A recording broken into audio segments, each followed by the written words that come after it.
Lisa is an absolute emissary of light on the planet and one of the most skilled speakers I know. We'll pop up her slide because she is a celebrated motivational speaker who has inspired millions through her seminars and her role as a featured teacher in The Secret. She's the founder of Motivating the Masses. She's the CEO of Motivating the Teen Spirit. You have been on such a journey, Lisa. I'm going to cry because there is no way that some of us would be here if it hadn't been for the inner work that you did on yourself as a single mom, as a woman who had gotten kicked down to the bottom many times. And I too had gotten kicked down to the bottom many times. And I looked in your eyes, I said, if Lisa can do it, I can do it. So thank you for who you are. You're welcome, sister. We each one reach one, each one hold one. When we walk through a door, we hold the door open with our left leg or our right leg so the other sisters can come through. And I've been holding the space for you and each one of you for a very long time. So it was my honor to be met with such a love light goddess like you. So hello, and we've been playing together ever since. And I'm excited for every sister friend that's here and what's in your future. And I just got to say, you know, I've been listening to all the sisters. I've been in the background enjoying it. And for everything that you see and you can see for yourself, I'm excited about the stuff that's so delicious that you don't even see for yourself. It's not even in your attentions yet. So that's what's making me excited in the background.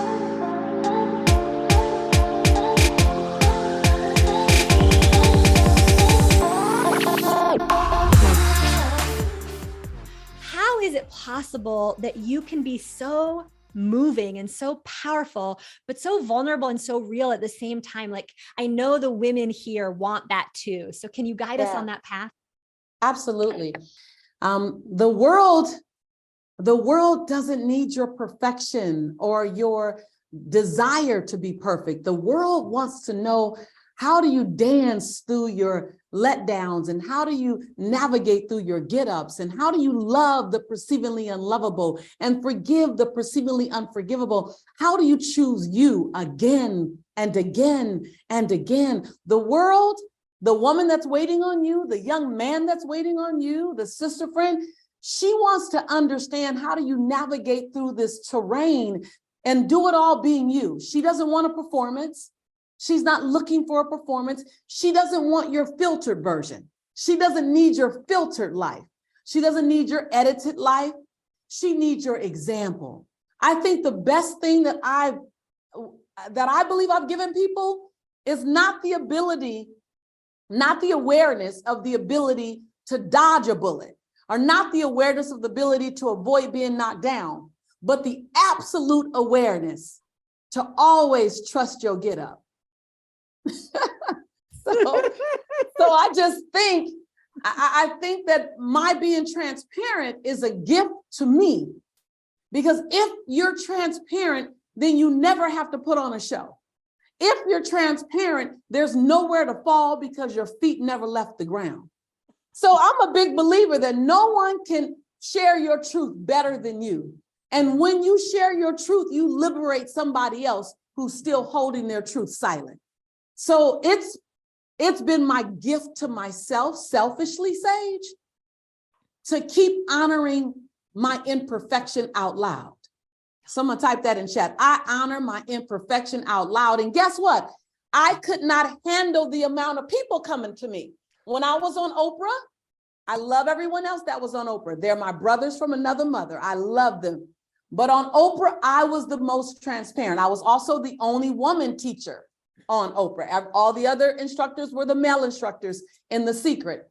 I was the only woman other than Rhonda Byrne, who was the director. And I just shared my ugly, messy truth, but I also shared the woman I've become because of it. And within 72 hours, I received 9,782 emails because people love your get up. We have had enough with the robotic, overscripted. Now we've got AI. Who you are is the thing that's going to cut through all that. And Lisa, you've been a teacher of that for years. You've grown a multi-7-figure business, 8-figure business as a single mom, total shero's journey.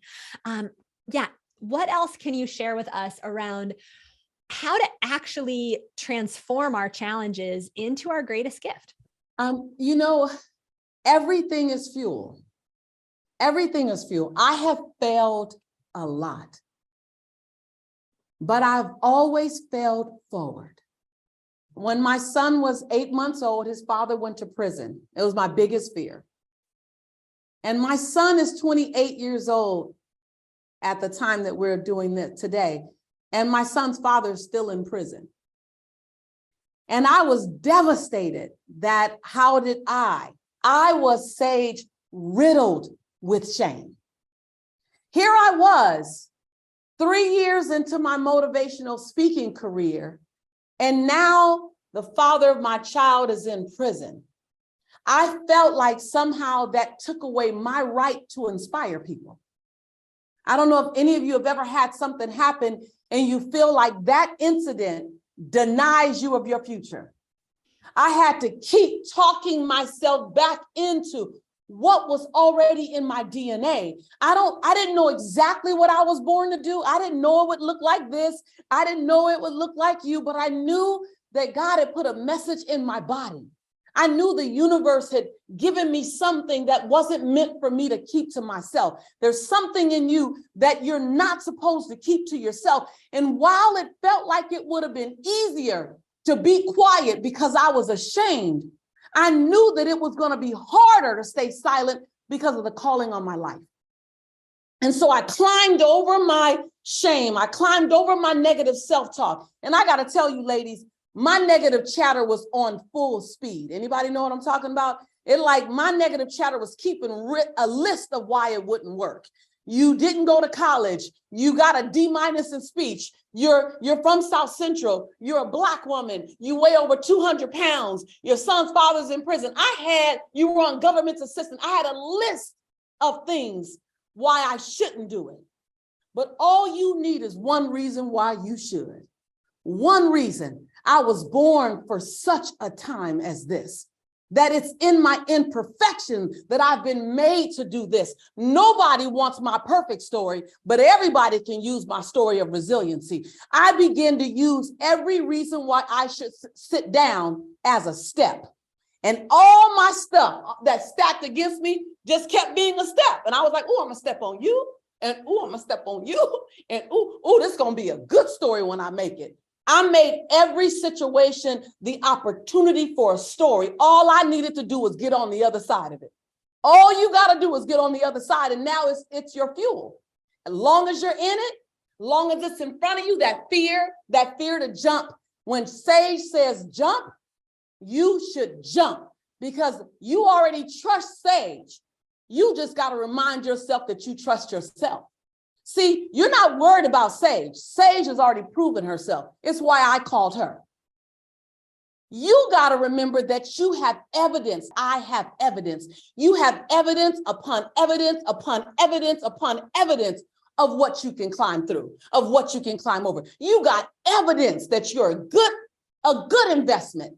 I had to remind myself that everything that I had been through, everything that I was navigating through, all the self-doubt, all the worry, that because I can look back and still want to be something bigger, better, greater, better, that I was perfect for this job.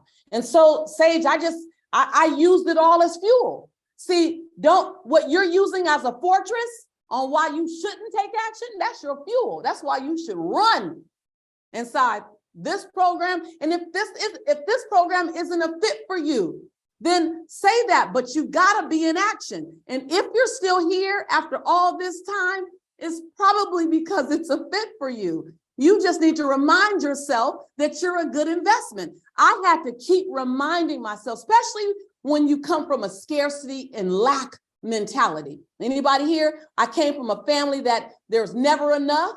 You got to have this or that. You can't have both, right? I came from, my mom would always say, we can't afford it. That was my middle name. Lisa, we can't afford it, Nichols.